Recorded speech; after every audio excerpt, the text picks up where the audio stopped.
Start blaming men who are single right away. We didn't make ourselves single. Because of you, we're both single. I read this whole thing. I hope you do, too. It's beautifully written by Morgan Parker, and so many single women will be able to relate to her words and her confusion about why we're still alone even though the world sees us as lovable and worthy. You'll feel like her sadness and anger are your own. But that's what's wrong.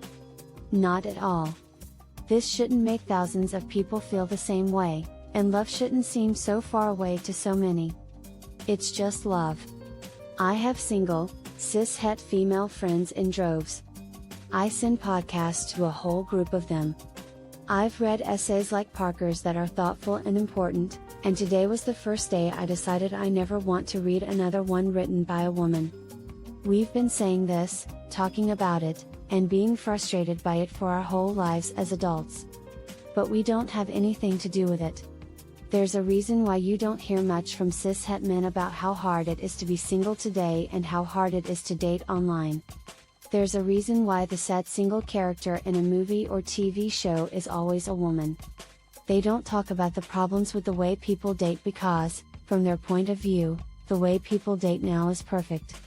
We don't date because most of us are single. This is not a date. This is like running a store with travel-sized versions of things men like to get from women. The sex, of course, but we're all adults here and know that casual, consenting sex can be useful. We know you're trying to fuck us after the second date, or sooner. You're not charming us, we're just listening to you talk and drinking Negronis for as long as it feels good to us before we fuck you, and we know that after that, we'll never hear from you again. We can sometimes count on that. But you don't stop at sex, and you don't just stick to terms in that silent contract. You want to feel close to someone, but only in small doses. You want to feel connected, even if it's just for a minute. You want someone to send you funny text messages and flirt with you because that's what's fun. You want to flirt with the idea of a relationship, but as soon as things start to feel real because you put effort into getting those things from a single woman. Who wants a real relationship and can't tell the difference between a man who wants one and a man who is just playing with his toys? After all, y'all have gotten good at lying, and we don't want to go through life never trusting another human soul. Because you will not tell the truth. Then you go back one aisle and start over. If single women want to know why they're single, they need to stop looking inside themselves. We have been doing that for years, but we still don't know what to do. Do you understand? Because we have nothing to do with this.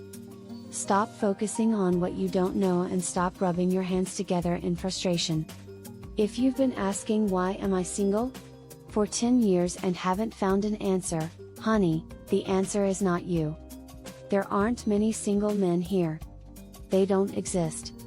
They're like decorative throw pillows that might be nice to lean against for a second until you realize how fucking uncomfortable they are. They aren't taking part in the world the way we were taught and conditioned to think they should. They never really live in the dating world, they just poke their heads in the door, grab a piece of candy from the host stand, and run the fuck away. There is a reason why there are so many amazing single women.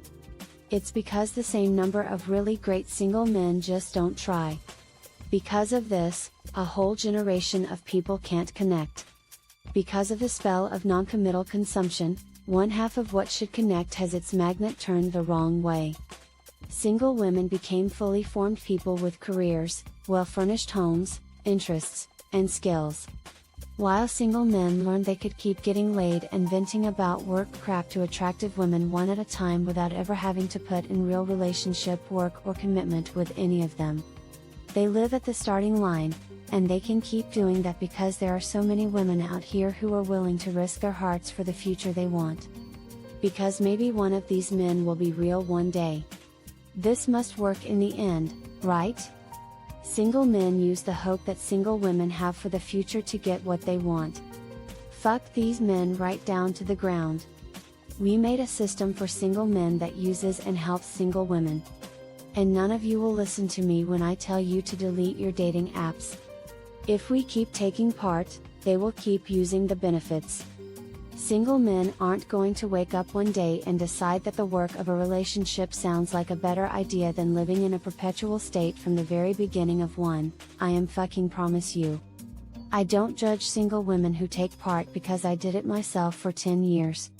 3 years ago, I deleted my dating apps and stopped putting myself out there in the dating world. Those 3 years have been the best of my adult life. I am no longer someone who begs. I am someone who is earned. And if that means I'm alone longer, so be it. Alone still feels better than what single men were using me for. It always will. I know you ladies want to get even. I know that you and I both want these toxic scales to be in balance.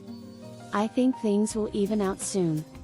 Someday, not too long from now, single men's time will run out. What, didn't you guys think you had a clock, too?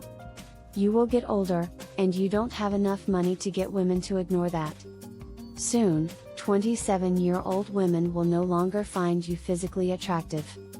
You're going to run out of people to use like you're down to the last tissue in a box.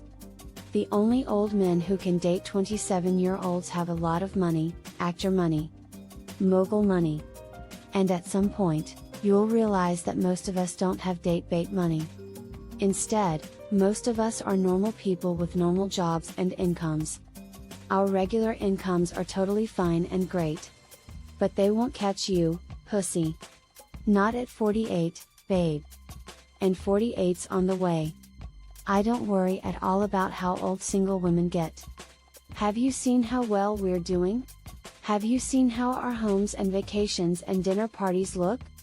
We did it, we grew up. We learned how to be real people who do things and have rugs on their floors. You think that Golden Girls life is a joke, but by the time we hit retirement age, having never been married or mothers, watching others do it instead, we are going to be smart as hell. Have zero patience for men's low-level behavior, and we're going to buy mansions, together. People don't worry too much about a young single man who can't take care of himself because they think he'll settle down soon and move out of his 3-bedroom apartment with roommates. This is just a nice way of saying he'll hire a wife to run his household for free, which he can now afford because she works too, and a double income does buy a lot. But if there are this many amazing women who are always alone, then there are just as many men who are always alone. When their dating days die, and they will, we will witness a generation of pathetic old men who waited too long to get good at life. They'll have waited so long that their neediness becomes the first thing women notice about them. So long that they morphed from being our greatest desire, to our greatest burden. We're getting smarter while you guys are acting like idiots. I dare you to try to get a text back from us when you're 58. I don't wonder why I'm not with anyone.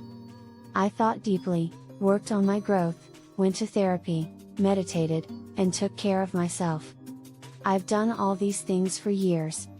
At some point, single women will have to accept a truth that feels sexist and uncomfortable, because that truth has been acting in a sexist and convenient way toward us for a long time.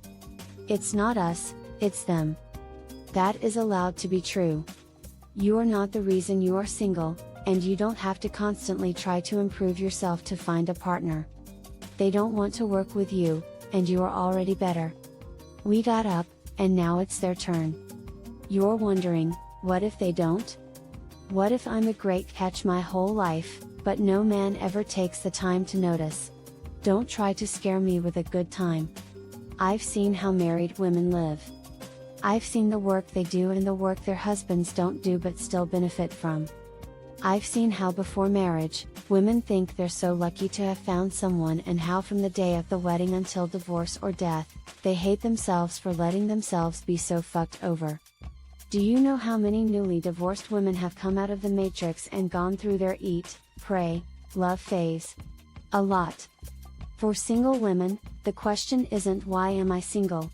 That question has been asked and hasn't had an answer or solution since about 2012. It's always been unanswerable because we were never the problem. That was just a smoke screen, a veil over our eyes meant to keep women constantly striving to be more desirable to a generation of men who don't desire actual partnership at all. The era of blaming single women for not being wantable enough is over. We were never what they wanted, especially since the way people date lets them just act as they do. Demand more, demand real, or get the fuck out. It's the only way to teach a generation of single men how important we are. They are still living in a world where they are the catch, and they won't change their beliefs to match the realities of partnership. The best way to experience love is with a partner who knows how to create balance and does so on purpose. Do you think that the way we date now is fair? Then how could it ever lead to the kind of love you deserve? It's not your fault, it's theirs. Make it known. It's the only way they'll ever make a change.